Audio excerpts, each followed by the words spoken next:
The show is made possible in part by its supporting sponsors. Blue Water Power Group of Companies, Joe's Discount Tire, and AskGuy.ca.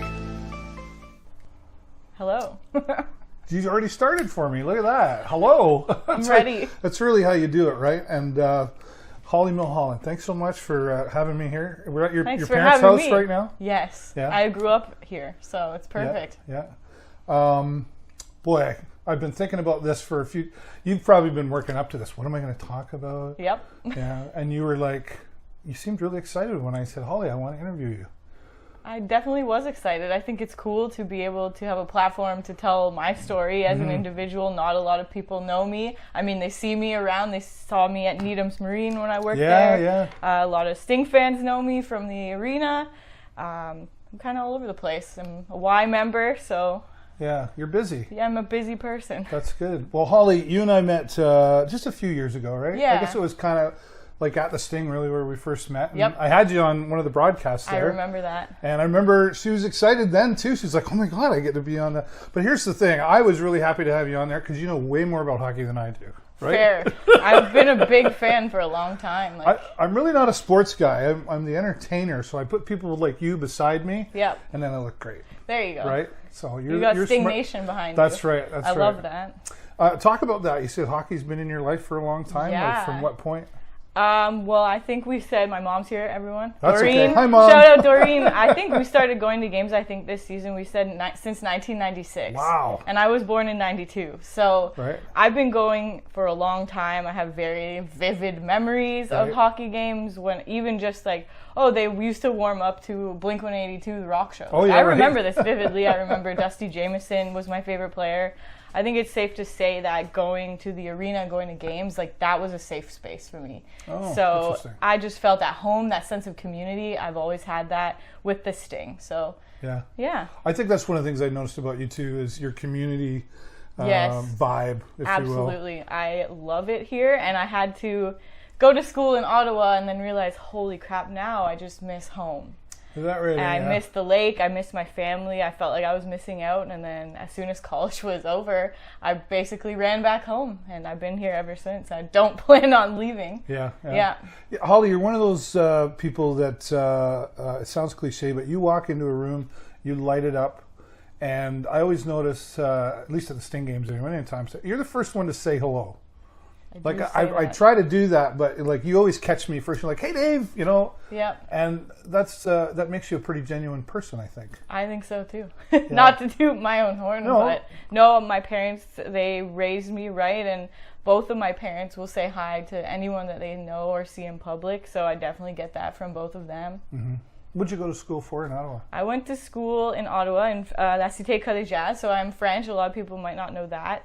I went to school in administration and marketing for 3 years, and then I did a 4th year in event management. Okay, and that was the intention at the time, is to get into like festivals or I would say my first dream was I want to work in the music industry. But then it was kind of like, okay, we should take a step back and think, well, if that doesn't work out, what's the backup plan? So you go into more of a general program where then you can branch out into the things you're passionate about. So that's where I ended up. And then after college, I ended up in sales at the Source until I got the call to join Needham's Marine. So that's cool. What and so why I always, and sorry, Mom, if I'm going to take away some advice maybe, because I'm the one that says don't have a plan B. Yep. Like go for it first. So I mean, you got to work at other things along the way, sure. But to stick with the plan A, is that still something you want to pursue?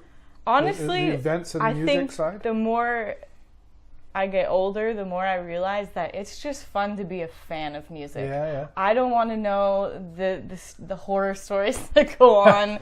You know what I mean? When it comes to big corporations and stuff like that. I just want to be a fan and to be in the moment and enjoy it. Yeah. So I've really just stuck to that, and my main focus is just local business, local people, and the community, and that's what makes me happy. Yeah. How'd you get involved with the Sarnia Sting? How'd that come about for you? So I was working at Needham's full time, but I'm like, you know, it's tough out there having an apartment downtown by yourself. Yeah. So I'm like, I need another job. And I worked a long time in the service industry, but that just didn't work out for me for multiple reasons. But I'm like, okay, I'm looking for a new job in a healthy community and family-oriented kind of environment. And I'm like, of course, like, why didn't I think of this sooner? Right. Sarnia Sting. And I don't know if the post was relevant at the time or up to date, but under their career section it said game day host. And I'm like, oh my gosh, Matt does that, and Matt's a good friend of mine. So I sent in a resume, and it just so happened that the girl that was doing it at the time, she was about to go on mat leave. Oh, okay. So I got in pretty soon after for an interview with Storm, who was the game day coordinator at the time, Storm Astolfi. Shout out Storm. Hey, Storm. He got me up on the screen during their like warm-up song. That was cool to see my old sweater. Anyways, sidetracked. So Storm interviewed me. I got the job, and it honestly just felt like I manifested it. As cliche as that sounds, like it really felt like, okay, I set my mind to something, and then I went for it, and it just happened. Like the universe kind of made things happen for me, I guess you could say. Is that, well, you kind of segued into one of my questions I've been thinking about. Is what are your philosophies? Do you believe in like the laws of the universe? Oh, for sure. Yeah? Where do you get that from? Let me think Mom, about Dad, where books. this started. But in 2014, when I was leaving event management in college, my friend Miriam, she introduced me to meditation. And then that's when I started really discovering my mind, the universe, and like I really was interested in stars. And that, just the whole thing of constellations and potentially aliens. Like, we don't know what else is out there. We're so There's small got to be more than planet. us out there. 100%. Like, we, the human race, are really not that smart. Exactly. No. And I'm sure there's people looking down on us like, what the heck are these people doing to this planet? Yeah, right. But yeah, no, I definitely have some beliefs, but my spirituality is something that I hold close to my heart as well. Like, I took Reiki. Oh, yeah. So I have my Reiki Masters. I'm big into meditation. You've got a multitude of skills. Wear a lot of hats. Yeah, but I mean, having multiple skills is a skill in itself. Yeah. Because you're and just so you know, I don't want to creep you out. I've watched you from afar. You know, at the Sting games. For sure. And, you know, posts that you make on Facebook are always positive. And I go, boy, you're somebody I like following. And that's always been on my mind is like, what's going on in here? And how do you make all that work? And that's a super talent that you have. I think I went through a lot of bullying and awkward childhood phases that led me to believe now, like, okay, I think I had anxiety back then, but I didn't know how to label it. But I couldn't stand up straight or sit up straight in school, and I was very self-conscious. But kind of leaving Sarnia and finding myself, I just had this message of like, stay positive. Like, I had a beanie that said stay positive. Really? Yeah. And I wore that all the time, and I even bought these pins that said stay positive. And I would give them to people all over Ottawa. And I tried so hard. My dad's motto is don't sweat the small stuff. Right. So I've always had this mindset of like, okay, you know, trust is not the end, but a great beginning. Don't sweat the small stuff. Stay positive. And like, oh, in 5 years, like what you're dealing with right now, you might laugh at it. It won't matter. You know, you make a good point because it's like when you're 15, right? You know, you want to get your driver's license. Now there's days I wish I didn't know how to drive. Right? Right? Like, leave me alone. You know, yeah. So things change over time, and definitely you do. And I'm not just saying this as somebody who's been an MC for many years myself. You do a fantastic job at the Sarnia Sting. Thank you so much. You get right into it. Yes. You're always smiling. You know, people like to see a smile. It's contagious. But you get right up and close with the fans, and I know what we see on the screen. But do you get moments? I have the best moments with the fans, yes. off screen. Off screen, yeah. You know the guy that runs the fan cam? I think it's usually a guy named Matt. Yeah. I'm sure he has seen me at my worst and my best, because during the playoffs, it's like high stress watching the game. Like, oh my goodness, we want that goal, we want this to happen, and then I'm interacting with the fans, and it's chaotic, but it's amazing, and I wouldn't change it for the world. And just hearing like how long certain people have been season ticket holders for, that warms my heart. And then we talk about the old players. And when it's kids, I see myself in those kids. So I want them to have the best possible experience when it comes to the prizing or the go sing, go chant. Like, I'm right there with them, and I've been there. So I just want to be as friendly and get them hyped up as much as possible, make them feel comfortable. Yeah. It really is impactful, right? And you and I, we chatted a bit online. We chatted a bit at the game, and I know they got as far as they did. And I'm still kind of getting, like, you know, what's an emotional time? Definitely. I mean, imagine the players, never mind us. I know. But you and I are connected into that, right? Yes. And you said you were really struggling with that, you know, like you still right? Yeah, I'm like, how am I going to approach this question without tearing up? But I think because I was a fan since '96, watching them get that far, going to the away games, like, I will always be a fan, but I am an employee. Yeah. But no matter what, I'm a very sensitive person, and when something means something to me, like, I will get emotional about it. Happy tears are real. It's okay to cry. Right. 100%. I was sobbing. And Mike, the DJ, he played Semi-Charmed Life by Third Eye Blind, and that's one of my favorite 90s bands. And it just, all of it feels so full circle, and I'm just standing there sobbing, and I ran down the last 30 seconds of the third period to be with my family, like 113, right at the glass, right behind the net, and my mom's like, don't look at me. Right. Yeah. Mom, you were messing up there too, were you? Yes, I sobbed. Of course, it was I such cried a journey. in front of Coach Alatang's wife. The thing is, you just get so emotionally invested, and there's nothing wrong with that. It's just, I'm a big fan, and it's always meant a lot to me. So to see all of that manifest for that team and those coaches and the organization, like, wow. Yeah. It was a moment, and you're upset too. It's because it's over. Not over, but that chapter is closed. Oh yeah, I was like ready. I was like, Monday, I'm like going to Brownstones or somewhere, and I am watching that game front row, and then I didn't get to do that. But, you know, I mean, I'm in a unique position like you there too, and I did get a chance to say to Coach Letang and actually Nolan Dillingham, and after a post game, and I said, you know, careful, Dave.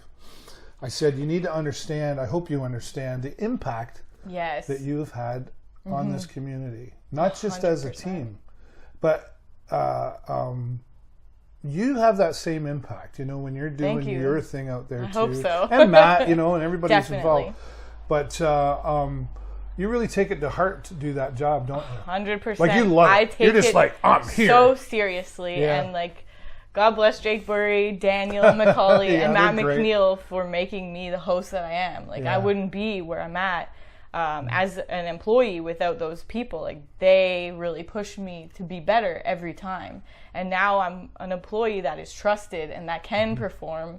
And it's cool. Like, they call me, oh, did you see the host Kyle in London? Like, what do you think? How can we push ourselves to that next level? Like, we're always thinking about that, and that's why the organization is just in this place they are. Like, everyone is evolving together, and it's really cool to be a part of and to see.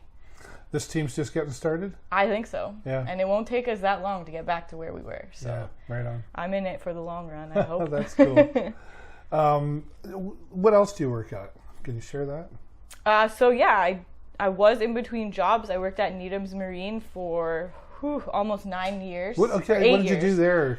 I was the warranty administrator, parts and service manager, marketing manager, event manager, front desk person, reception. There were many hats. And during COVID, that job became very, very tricky and demanding. But man, did I have fun there. Yeah. You handle some of the social media stuff too? Yep. And then Needham's Marine changed hands. And I didn't know that. Okay. Yeah, so that changed, but I was like, I'm missing something. You know, I love this job. I've mastered it. I love my clients, but I need something new.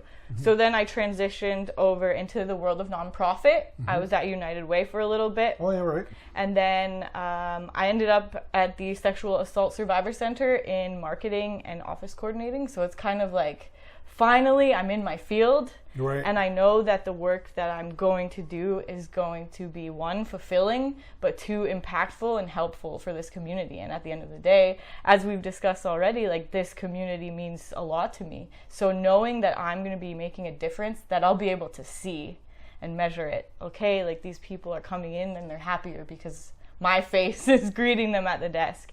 But no, I think that I was meant to do something with great impact, and I feel strongly that I'm finally in that place. Yeah. Timing's everything? Timing is everything. The universe will make things uncomfortable.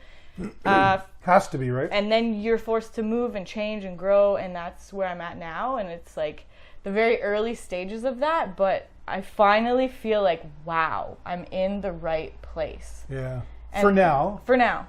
I mean, not to say she's going anywhere, but I just mean, because going back to that comment you made earlier, like 5 years from now, right. Even your beliefs can change, or what you need to do. I think we're very fortunate to have you there. And I've spied on you a little bit. I asked around, and they're like, "Oh yeah, we love having Hollie around." So you're in a great place. Thanks for what you do in our community. Thank you. I look forward to continuing the work. Let me really switch gears here, and I don't want to throw you off, but okay. Well, maybe a little bit. I'm ready. Any thought of politics ever? Oh boy. I don't know. I don't think so. But my dad was very involved in health and safety and the community and the union and the day of mourning. So my dad has those roots. Yeah. So if something ever happened in that kind of field, and when I say politics, I don't necessarily mean for sure. council or mayor. Mayor Hollie Millholland. Right? Hey, you never know. I could do whatever. But I mean, getting involved in that area of things, like health and safety, for example, or... I think for sure that I'm an advocate for many things, and like I won't go into detail, but I've said this many times throughout this already. Like, I love people and all people. So if I can figure out a way to help those people and be a voice for people that might not be able to tell their story, or if my story can help, then that's what I'm meant to do, and I'll get there. Maybe you need a podcast or a vodcast. I have definitely considered a podcast, but I'm also working on my own Reiki practice as well. Right. But I will say that burnout is real. If you are trying to do too many things at once, your body is not going to like that. Yep. And you're going to have to rest, and sometimes self-care is huge. Sometimes what do you do for self-care for you? Self-care for me, well, music has been a big one for a long, long, long time. I think if it wasn't for the Sting in music, I don't know how I would have made it through high school. Do you play music? Like, you play an instrument? Or? Not really. I played the ukulele and got into some singing. Do you like to some karaoke? Extent. Yes, I do love karaoke. My favorite karaoke songs, Anything by Shania Twain. Oh, wow. And My Own Worst Enemy by Lit. That was always one of my go-tos. That was your go-to? Yeah. Oh, yeah. And I mean, I'll sing Third Eye Blind all day. Maybe some Nickelback. I can do a really mean Creed impersonation, but I'm not doing that on this podcast. Okay. My boyfriend would not. You know, I did karaoke for like 25 years. Yeah, you did. Right? So that's so cool. I've got a machine at home. Maybe we could get a little party together and have some fun. A Sting Nation party. I think we should have karaoke at the Sting. Why not? You could host it. I don't host it. I would love to host Why not? I'll host anything. You really love making people smile and laugh and feel good about themselves. Definitely. Can we talk mental health here? You know, yeah. Like you mentioned anxiety for sure. a long time ago. Yep. And how do you feel about mental health, and as far as like there's always been a stigma attached to it?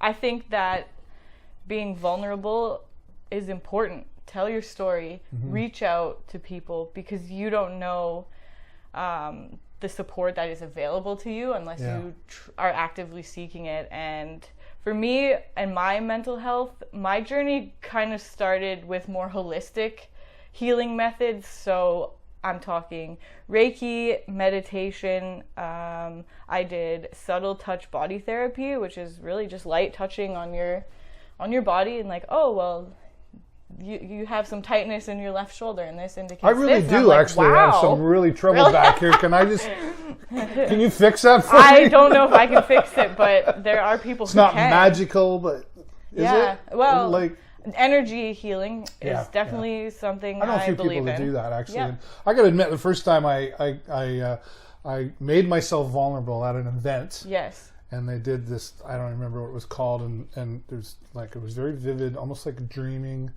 And I come up, and they warned me. They were like, "Okay, listen, this is going to be really deep." And I was like, "Ego, right? Bring it on." Yeah, of course. Wow. And I'm actually a pretty sentimental guy, and I'm an emotional guy. My wife will tell you sometimes, maybe too emotional. Mm-hmm. But wow, what an experience! And I would really encourage anybody to kind of step forward with trying that out. Because, definitely. If you're kind of nervous about more of a counseling vibe, I think that holistic therapies are amazing to start with, because no matter what, you are opening yourself up to a professional, and it just feels safe and secure, and the energy in the room is usually good.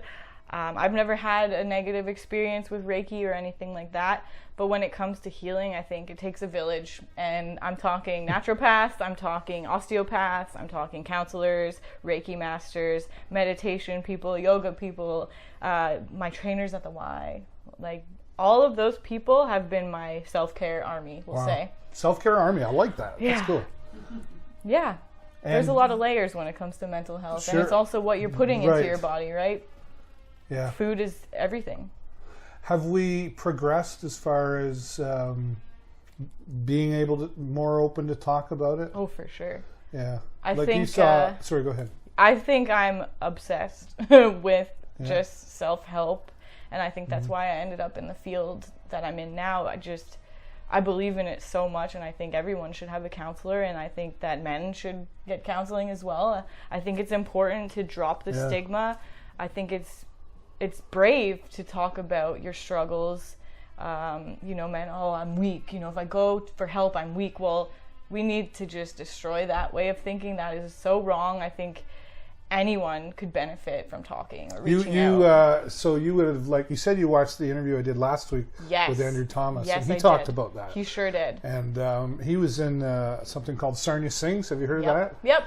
And there was a reason why I asked you if you sang karaoke. Oh, no. Because I think you would be fantastic to sing at next year's Sarnia Sings. Maybe. You sing with a band. That would totally be out of my comfort zone. Do you know that you sing with a band? And they're professional. That could be fun. The guitar players from Moist. I would try. The bass players from Killer Dwarfs. These are real rock stars. They're in Sarnia Sings. They're the band. Oh. Yeah. Guy plays with Burton Cummings.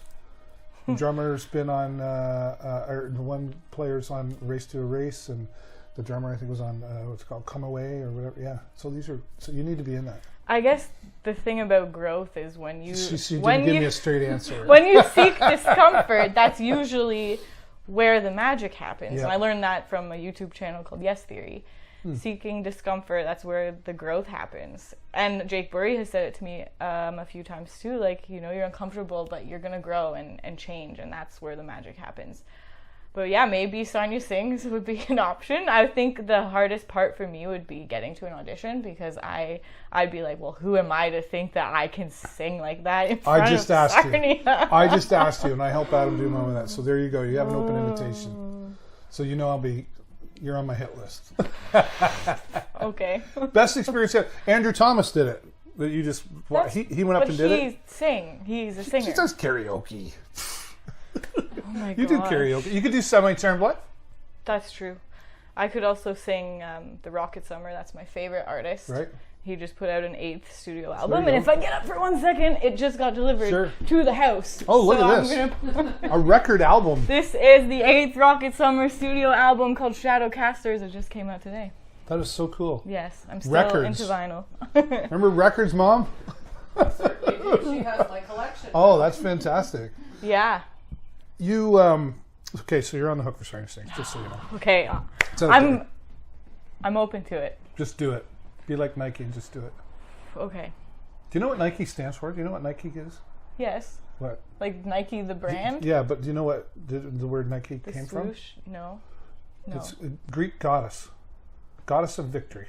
Yeah, there you go. I can get behind that. Fun fact. Okay. What's on your bucket list? You jumping out of airplanes, or you traveling to China, or what are you doing? What's next on the bucket list? So, I'm a big stargazer, so any kind of travel that would include dark skies and seeing other constellations that we don't see here, that's up there. A lot of concerts. Wow. A lot of what? A lot of concerts. A lot of concerts, yeah. I've been fortunate enough to see a lot of my favorite artists, but I could throw around some names like Lady Gaga. I would love to see her. So she's on the bucket list, just like everything she stands for, like women empowerment, confidence, and I mean, who doesn't love a good pop music? What? Was she in Sarnia? Was it Lady Gaga or was it? I wish. Or maybe it was Pink. Yeah, I can't remember. I thought, maybe it was Pink. Maybe. But Lady Gaga, yeah, she definitely is. She's women empowerment, right? 100%. Yeah. Yeah, I don't know. I guess family. I would like to start a family someday. Yeah. Start my Reiki practice. That's real big on the bucket list. Like, what's your personal life like? Personal life. I'm like, wow, what do I do with my time? Kind of just every day work and then gym, and I love meal prepping. I love cooking. Oh yeah. My parents and I, we often do meal swap, which is they'll prep something over here, I'll prep something at home, and then we swap. Oh really? That's and it's just cool. amazing. We love variety. So you wouldn't want a meal swap with me? No. No, I burn water. Yep, pretty much. Sorry, can't do that one. That's cool though. Let's talk about mom and dad. Okay. Good relationship there with mom and dad? Oh, they're my number ones. I know mom's sitting right there. Mom's sitting here and I'm at their house, so that says a lot. I'm an only child, only not lonely child. Okay. But no, we're very, very close. Very close. Attached at the hip sometimes. Yeah. Yeah. What have you learned from your parents? What really is there? Maybe can you give me two things, or maybe one from each of mom and dad that's stuck with you? My dad is a very outgoing person, very adaptable. Will talk to anyone. Yeah. And knows everyone. Yeah. I mean, his motto is always "Don't sweat the small stuff." Yeah. I don't think I've ever really seen my dad angry or. Like, very few times I've seen him sad. Like, he's a very strong person. So I think I get a lot of my resilience from him, and also my mom. My mom is a very kind, loving, nurturing, and generous person. Okay. My mom would take care of someone else before she took care of herself. Yeah. And that's what most mothers do, I would say. Yeah. Sometimes it's okay to take care of yourself first. You know, you put the air mask on yourself before helping someone else in an airplane. We say the word selfish as though like that's an evil word, but it's really not. Sometimes you have to. It's okay to be selfish and thinking you, right? Absolutely. Do you have a hard time with that sometimes? I used to, but I think the more that I've learned about myself and my own mental health, I've realized that, you know, I might not want to go to this event or this, but you have to just say it, you know, communicate your feelings and hope that the person on the other end is going to understand and respect that you might need some time to yourself. And I'm all over the place all the time. So if I don't want to do something, I think it's important to say it and vocalize it. Yeah. Okay, I'm going to take a step back and rest. Yeah. And I think that's important. I know it's hard sometimes. Sure, you want to show up for people the way that you show up for yourself, but you have to. You can't pour from an empty cup. That's kind of similar to what Andrew said there too. Yeah. You can't. That's true. They did. Yeah, you did say that. Right, he did, and you guys should meet. Yeah, he's great. His wife's in the similar industry. Okay. He and you are in as well too. So awesome. Could be good conversation there. How was the pandemic for you? Dare I keep bringing up the P word? Oh, I'm going to sit back for a second. And so the first year of COVID. I think that I was like, I'm not going to let this get to me. So I was running, I was biking, I didn't let it faze me, and I was laid off for a short amount of time. Yeah. And I took that pause, that reset. You clean out your junk drawer, you clean out your closet, you're cleaning everything. Everything's clean, you're meal prepping, you're doing the dishes right after. It's like, wow, like the world has stopped. Yeah. But then I would say that a lot of conflict happened, a lot of opinions happened, a lot of people are bullying each other, and it's just like a lot of darkness happened. How did you deal with that? I mean, I dealt with it in healthy ways and unhealthy ways. I think that once the summer that people were allowed to have their boats, like a lot of boat partying happened. Yeah. And that was fun. It was a good experience. But I never fully dealt with what was going on. Like, I witnessed a lot of crazy things during COVID without getting too into detail.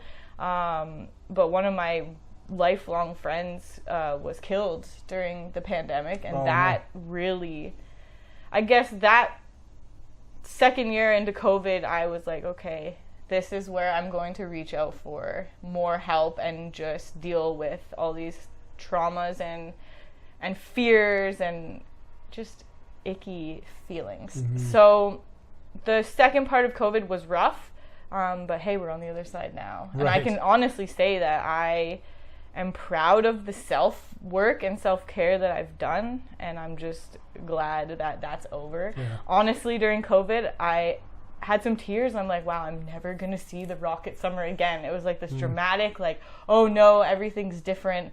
I don't see the other side. Well, now we're on the other side.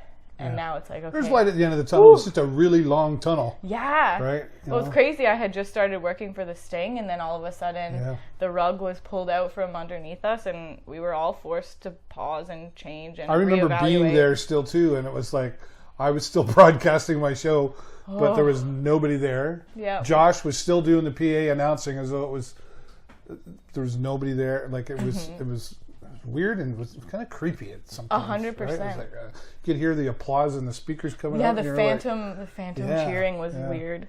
They had that. You took some good from that, though? 100%. Yeah. I think that life is not happening to you, it's happening for you. So when you're experiencing all these challenges, you don't want to have that, like, victim mindset. You know what I mean? Yeah. You don't want to be like, okay, I'm going through this, woe is me. Like, and I think you said that in the other podcast. It's like, you don't want to live in that space. And it's okay to be down. Yeah, Andrew said, like, it's okay to be down, struggle. Just don't live there. Yeah, exactly. Yeah. And I really liked that. And that's why I'm bringing it up again. But no, I think I was forced to work on myself, and I did. And now it's like a whole new chapter, a whole new book. It's amazing. So I'm excited to get back and see the Rocket Summer, Shania Twain. I got Paramore next month, like all my favorites next month. I just saw Third Eye Blind at Caesars Windsor. And yeah, it's going to be good. Life is good. Yeah. Overall. What's here's maybe a tricky one. What's your best strength? I think that being adaptable is one of my best strengths, but respectful. Yeah.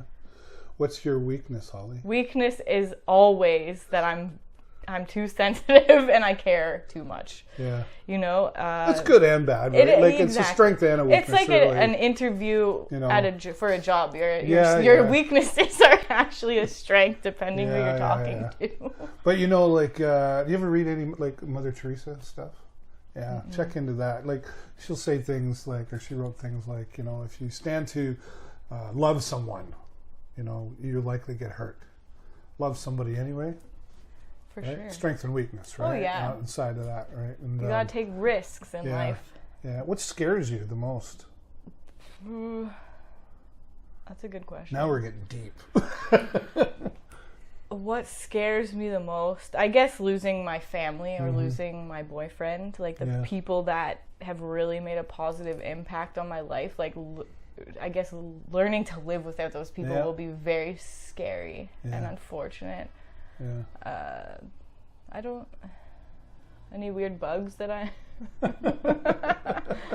I don't like ticks. Yeah. You don't like what? I don't like ticks. Like, that's really? just something about that. Do you believe in ghosts, Hollie? Oh, yes. Really? For sure. I don't know what I think there, but I can talk about ghosts and aliens all day. Really? Let's start. I don't have all day, but I got some time here. Personally, I've never seen a ghost. Do I believe in spirits? 100%. It's kind of the same mentality of we just can't be the only beings here, right? It's a pretty big place out there, right? Good beings, bad beings. It's the same thing as good bacteria and bad bacteria. It all exists. We're all here. We're all coexisting somehow.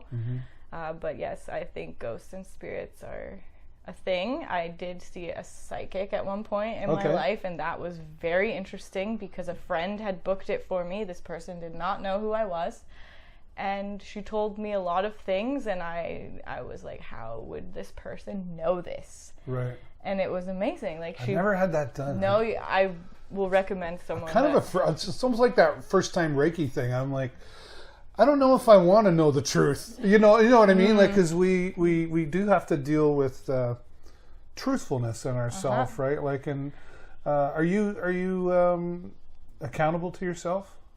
Oh, yes. Are you good at that? Yes. Yeah. I think that Reiki. You agree, Mom? I think she. Yeah. I'm too hard on myself sometimes, but I think one thing about Reiki is it's energy and you feel it. So if you have a chakra that is underactive, if that's the right way of saying it, or inactive. For example, if you have poor communication skills, your throat chakra is closed. So that means your chakras under that one are not really moving. They're not jiving with each other. So you need to learn how to communicate, whether it's your feelings, your thoughts to other people, just anything. So, I mean, in Reiki, you sense those things on yourself, you sense them in others, and you are forced to do the work and figure out, okay, how am I going to tackle this issue? Yeah. So that, it's like a very kind and holistic slap in the face sometimes. Right. That's a but I love it. I love it so much. I don't have a problem communicating. I don't think. No, I don't think so either. Depends. Maybe ask my wife. I don't know, because I can be pretty direct too, and people can take that the wrong way sometimes. Well, how's your third eye? My third eye, I don't know. So your intuition, your gut feeling, your knowing of the universe. It's funny you say that because something happened to me years ago in my life, and ever since that moment, it took me a while. I didn't follow my instinct as much. I was too cautious. Okay. Worried about what I'm going to say or do in front of somebody, or hug somebody the wrong way. Like, who knows, right? Mm-hmm. I was actually, Andrew at one point said to me, I feel like you're not like listening to yourself enough. So I took time, and my wife, how did we get on talking about me right now? But I asked you if your third eye was open. Yeah, like it's okay. It's really interesting because I'm quite a philosophical guy. Yep. So your crown chakra. Yep. And I like, even when I teach, I put philosophy into it, and the big part, I think, is the accountability side of it. And sometimes I try to make people, I shouldn't say make people, my kids, my wife, I try to hold them accountable, make them think to themselves, right? And then sometimes I have to get slapped and go, well, yeah, but what are you doing to think to yourself, right? Definitely. Because you can believe in the philosophies, but you're not always applying it. Sometimes, like you forget sometimes. Oh, 100%. That's what I mean, when right? I get into the hustle and bustle of everyday life, it's like, oh, well, unfortunately, one of the first things that takes a back seat is like me going to meditation group, or, oh, well, my Reiki practice, again, I'm not working on it. I have a logo, I have an Instagram page, but why? But also, you have to be in the right mindset. And that's it too, is I think I have the why, but I am not fully ready. And it's like, I don't know if that's just like a self-doubt, like, who am I to be promoting the fact that I'm a Reiki master? Everyone's a Reiki master now. It's like a viral thing to be. It's like back in the day, everybody became a computer consultant. It's like, no, I am actually a genuine person who What do you need to be ready, though? Like, I mean, I just talking to you in this interview, like, I'm hearing so much, like, I'd want to sit down and have talk to you more. I'm being called out. Well, there you go. I have to sing, and I need to get on my Reiki practice. Maybe this is me Reikiing you. That's fair. I don't know. But, it's funny you say that, because I've always had an expression that I learned a long time ago, your why should make you cry. Like, to make you get up. I just had this conversation with my students today. Why are you doing this live streaming thing? Yeah. It really, your why should make you cry. And that's important, because you have, again, all these skills, Hollie, that you want to share them, because you're a sharing and loving person. So be like Nike, the goddess of victory, and just do it. That's true. Right? Like, I always think too, like, what's the worst that could happen? I guess in my head, if I really want to talk about it now, it's like, okay, well, you have your Reiki page. Well, then no one's going to follow you. We're building. But don't put so much on it's how many about followers that. to a It's guy. about... I have a niece that's an Instagram influencer, and she just started. Yep. She didn't even have a plan of becoming an influencer. She just started doing it. She's a Happens DIY when girl. You're being genuine, I think. And she just talks about, like, I'm a DIY girl and women can do it too. That's her thing. And now she's, I don't know, 13,000, 14,000 followers. That's right? awesome. It just happened over time.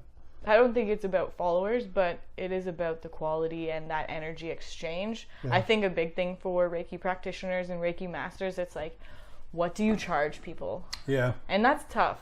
Yeah, you figure out. You go through that. Like, do you feel guilty? Like, I can't charge you for this. I like doing this.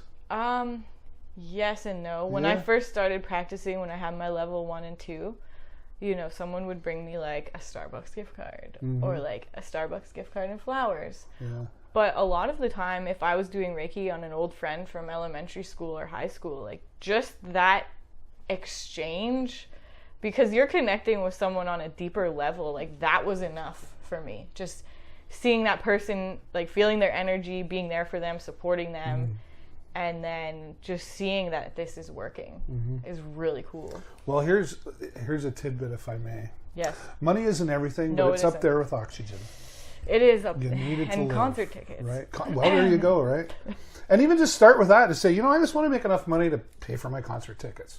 Just start there, because when you get going, then all of a sudden, and you do have to. I went through it years ago when I was a DJ for weddings, right? It was like, I'll just give me $100 and a couple of beers, right? But then you realize that doesn't pay the bills. And, and your friends, my dad was in business, he always said, if they're your real friends, they should be willing to pay you double. Because that's what you're doing. That's true. And if somebody doesn't want to pay you, you just say, no, thank you. Don't say no, just say no, thank you. Boundaries. There's a difference, right? And set that out there. I think you'd be, and I'm sure Mom has told you this, and Dad's probably told you this, and others have told you this, so I'm telling you too, I think you'd be fantastic at it. And I think you have a magnet about you that you just draw. And that walking into that room with that smile and the first hello and all that stuff you got going on, there's absolutely no reason why you couldn't do that. I believe in you. Thank you. Yeah.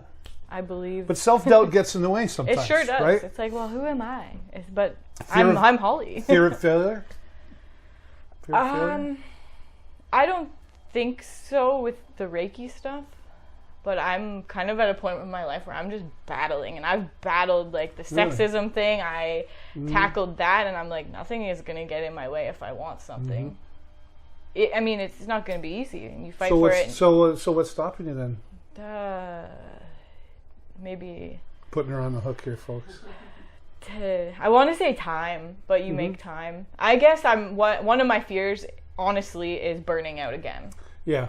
Because that is a very serious matter that I don't think people understand, and maybe there's a stigma behind it, but it happened to me. My body was like literally physically like, and I had to figure that out for myself. And hey, it's stress, and you've burnt out. Are you the go-to girl? Like, are you your circle of friends? Are you the go-to, like, oh, I'm going to go to Hollie and talk to her? Oh, 100%. Yeah. But in that circle of friends, like, we all talk. Yeah. Like, yesterday I was on my phone talking to, like, 5 people. Like, I have my all at the same time? Oh, yeah. Oh, my goodness. Whatever happened to call waiting? Oh, I know. And it's so cool where I work. The women that I work with now, like, they're all counselors. They're all very aware. They're all amazing, loving, caring people. So when I can talk to them, it's like a family. It's a whole other experience on a different level. It's a deeper level. It's an understanding that I've never felt from coworkers before, and that's not a diss to anyone else. No, we just haven't been in the right place. These are educated professionals with a caring and just genuine love in their hearts for genuine keyword. Oh man, there, right, it's just too. Like, wow, I'm so blessed. I can't believe it. Yeah. I'm sure they'll watch this. So hi everyone. Hi, shout out to everyone. See you at work. So happy to be on your Monday. Team.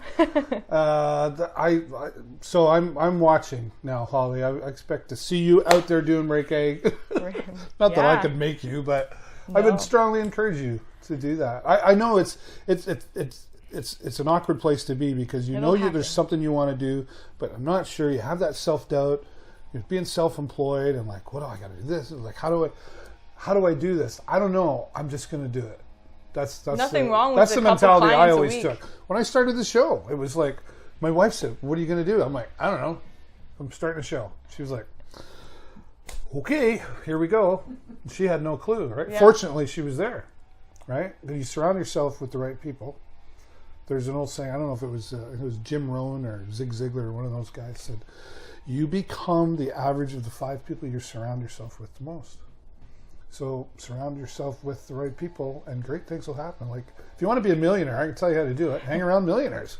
Like, really? I don't know. Right? Well, I mean, I met some. Get 500,000 people to give you $2.